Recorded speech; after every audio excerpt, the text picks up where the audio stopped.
자카르타 연합의 아름다운 아침입니다. 다 함께 사도신경으로 신앙 고백하겠습니다.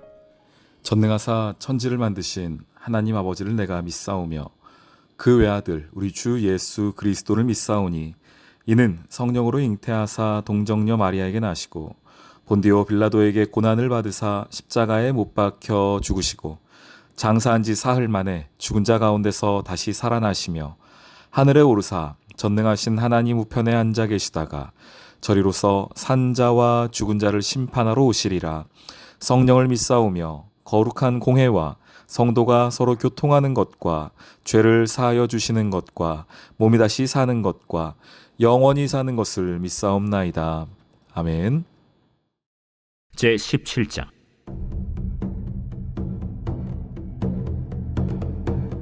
유다의 왕 아하스 제12년에 엘라의 아들 호세아가 사마리아에서 이스라엘 왕이 되어 9년간 다스리며 여호와께서 보시기에 악을 행하였으나 다만 그전 이스라엘 여러 왕들과 같이 하지는 아니하였더라.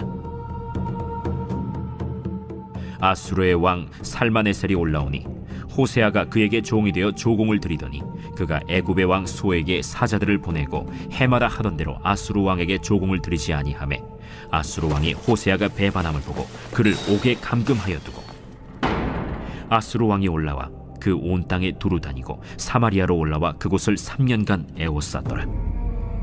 호세아 제9년에 아수르 왕이 사마리아를 점령하고 이스라엘 사람을 사로잡아 아수르로 끌어다가 고산 강가에 있는 할라와 하볼과 메대 사람의 여러 고을에 두었더라. 이 일은 이스라엘 자손이 자기를 애굽 땅에서 인도하여 내사 애굽의 왕 바로의 손에서 벗어나게 하신 그 하나님 여호와께 죄를 범하고 또 다른 신들을 경외하며 여호와께서 이스라엘 자손 앞에서 쫓아내신 이방 사람의 규례와 이스라엘 여러 왕이 세운 율례를 행하였음이라. 이스라엘의 자손이 점차로 불의를 행하여 그 하나님 여호와를 배역하여 모든 성읍의 망대로부터 견고한 성에 이르도록 산당을 세우고 모든 산 위에와 모든 푸른 나무 아래에 목상과 아세라 상을 세우고 또 여호와께서 그들 앞에서 물리치신 이방 사람같이 그곳 모든 산당에서 분향하며 또 악을 행하여 여호와를 경노하게 하였으며 또 우상을 섬겼으니 이는 여호와께서 그들에게 행하지 말라 하고 말씀하신 일이라. 여호와께서 각 선지자와 각 선견자를 통하여 이스라엘과 유다에게 지정하여 이르시기를 너희는 돌이켜 너희 악한 길에서 떠나 나의 명령과 율례를 지키되 내가 너희 조상들에게 명령하고 또 내 종 선지자들을 통하여 너희에게 전한 모든 율법대로 행하라 하셨으나 그들이 듣지 아니하고 그들의 목을 곧게 하기를 그들이 하나님 여호와를 믿지 아니하던 그들 조상들의 목같이 하여 여호와의 율례와 여호와께서 그들의 조상들과 더불어 세우신 언약과 경계하신 말씀을 버리고 허무한 것을 뒤따라 허망하며 또 여호와께서 명령하사 따르지 말라 하신 사방 이방 사람을 따라 그들의 하나님 여호와의 모든 명령을 버리고 자기들을 위하여 두 송아지 형상을 부어 만들고 또 아세라 목상을 만들고 하늘의 1월 성신을 경배하며 또 바알을 섬기고 또 자기 자녀를 불 가운데로 지나가게 하며 복술과 사술을 행하고 스스로 팔려 여호와 보시기에 악을 행하여 그를 경노하게 하였으므로 여호와께서 이스라엘에게 심히 노하사 그들을 그의 앞에서 제거하시니 오직 유다 지파 외에는 남은 자가 없습니다. 유다도 그들의 하나님 여호와의 명령을 지키지 아니하고 이스라엘 사람들이 만든 관습을 행하였으므로 여호와께서 이스라엘의 온 족속을 버리사 괴롭게 하시며 노략군의 손에 넘기시고 마침내 그의 앞에서 쫓아내시니라. 이스라엘을 다윗의 집에서 찢어 나누심에 그들이 느밧의 아들 여로보암을 왕으로 삼았더니 여로보암이 이스라엘을 몰아 여호와를 떠나고 큰 죄를 범하게 하매 이스라엘 자손이 여로보암이 행한 모든 죄를 따라 행하여 거기서 떠나지 아니하므로 여호와께서 그의 종 모든 선지자를 통하여 하신 말씀대로 드디어 이스라엘을 그 앞에서 내쫓으신지라. 이스라엘이 고향에서 아수르에 사로잡혀가서 오늘까지 이르렀더라. 샬롬. 자카르타 연합의 아름다운 아침입니다. 오늘은 열왕기하 17장 1절로 23절의 말씀을 함께 보도록 하겠습니다. 오늘 이야기는 북이스라엘의 멸망을 다루고 있습니다. 드디어 북이스라엘이 멸망을 당했습니다. 북이스라엘 왕 마지막 왕 호세아 제9년의 일이었습니다. 실제적으로 이들을 멸망시켰던 것은 아수르였습니다. 이미 그 전에 베가 시대 때부터 아수르는 멸망한 것과 다름은 없었지만 그래도 아직 명목상의 왕은 세워져 있었습니다. 그런데 이 마지막 왕인 호세아가 실은 호세아를 세워준 것도 아수르였거든요. 그러면 이제 친아수르 정책을 펴야 하는데 이 호세아가 잠시 눈을 돌리니까 애굽이 보였습니다. 북쪽으로는 아수르가 있고 남쪽으로는 애굽이 있는데 이 호세아 생각에 지금 내가 비록 아수르에 의해 세워졌지만 이거 좀 힘을 길러서 혹은 애굽의 힘을 좀 받아서 내가 다시 한번 이들을 쫓아내야겠다 이런 생각을 했던 것 같아요. 그래서 보시면 3절 말씀에요. 아수르 왕 살마네셀이 올라오니 호세아가 그에게 종이 되어 조공을 드리더니 지금 현재 상황은 이랬습니다. 왕인데 지금 종이 되어 조공을 드린다고 말하죠. 그러니까 어떤 위계 질서가 잡혀있는지 아시겠죠? 아수르가 이미 이 북이스라엘을 실제적으로 점령하고 있는 거나 마찬가지였습니다. 그냥 명목상의 왕으로 호세아를 세워둔 것이었죠. 그런데 호세아가 보십시오. 4절. 그가 애굽의 왕 소에게 사자들을 보내고 해마다 하던 대로 아수르 왕에게 조공을 드리지 아니하매 아수르 왕이 호세아가 배반함을 보고 그를 옥에 감금하여 두고 애굽에게 도움을 요청한 겁니다. 뒤로 밀사를 보내서 우리 좀 도와주십시오 하고 아수르에 보내던 조공을 끊어버린 겁니다. 그러니 아수르 입장에서 화가 나서 다시 사마리아를 쳐들어옵니다. 그리고 그 왕, 호세아 왕을 잡아가고요. 감옥에 가두고 사람들을 다 데리고 가버립니다.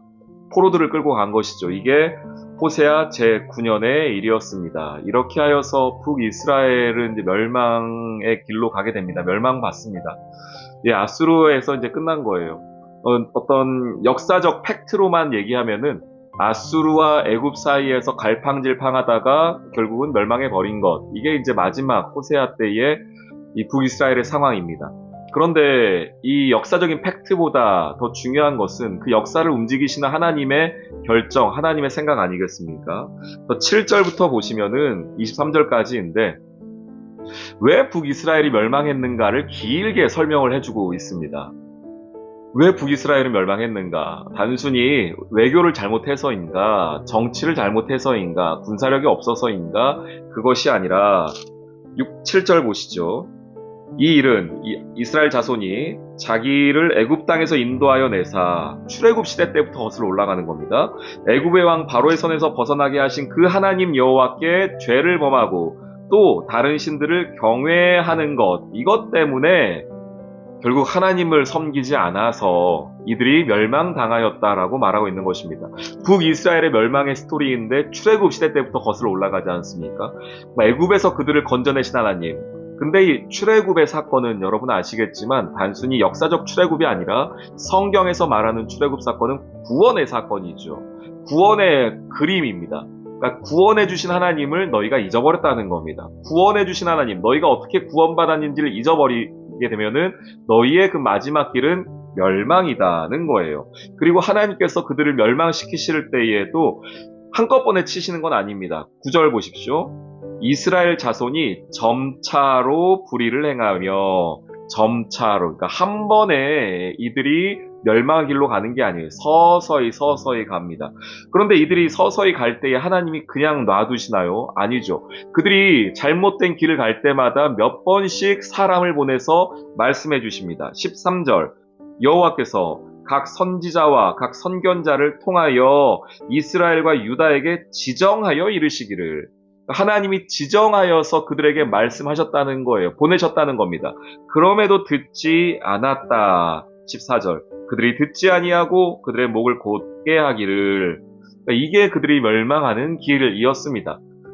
그러니까 북이스라엘은 정치력이 약해서가 아니에요. 호세아가 멸망한 것은 외교를 잘못했기 때문이 아닙니다. 그들의 근본적인 문제인 하나님을 버렸기 때문입니다. 그리고 이 전체적인 상황을 저는 오늘 15절 말씀을 통해 보게 되는데요. 보시죠. 중반부터 보겠습니다. 경계하신 말씀을 버리고 하나님의 그 언약과 경계하신 말씀을 그들이 버려버리고 허무한 것을 뒤따라 허망하며, 여러분 오늘 하루 이 말씀을 기억하시길 원합니다. 허무한 것을 뒤따라가면은 허무하게 끝납니다, 인생이. 이 얘기예요. 허무한 것 뒤따라가서 허망하다. 이 같은 단어인데 우리 헤벨, 우리 한숨 있었죠. 한숨으로 쉬는 것, 연기 사라지는 것, 안개, 이게 다 같은 말인데요. 허무한 것을 뒤따르며 허망하게 되었다. 무엇이요? 이스라엘 백성이 허망한 것 뒤쫓았다는 거예요. 그 허망한 게 뭐였습니까? 그들이 그토록 원했던 애국, 아수르, 이런 정치적 권력, 혹은 이 세상의 자기들의 어떤 명예, 이런 것들을 뒤쫓아갔는데 결국 그 끝이 뭐라고요? 나라가 망해버리는 그 마지막 모습입니다. 그러니 허망한 것을 뒤쫓아가면은 허망하게 끝나는 겁니다. 허무한 것을 뒤쫓아가면은 그 끝은 허무한 것밖에 없습니다. 이 세상에 허무하지 않은 것이 무엇 있습니까? 주의 말씀밖에 없죠. 예수 그리스도밖에 없습니다. 여러분, 예수 그리스도를 쫓아가십시오. 주의 말씀을 쫓아가십시오. 허망한 것을 쫓아가면 허망하게 끝이 납니다.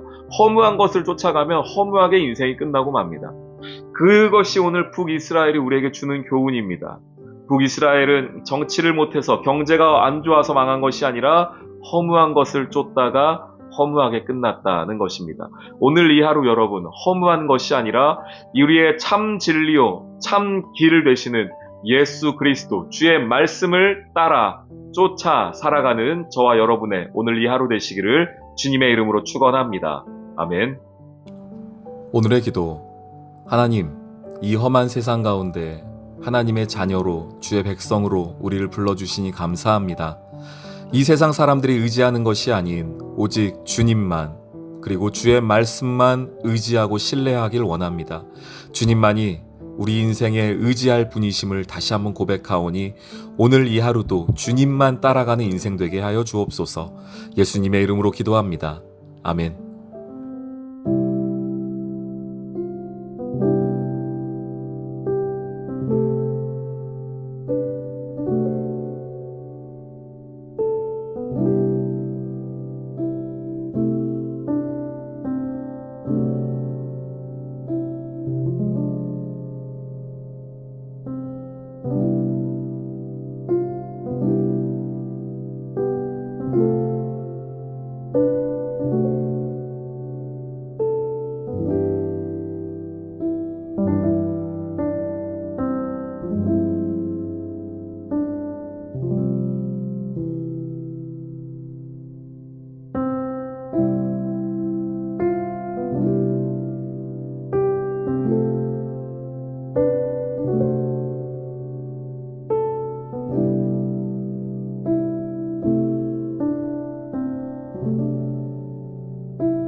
있습니다.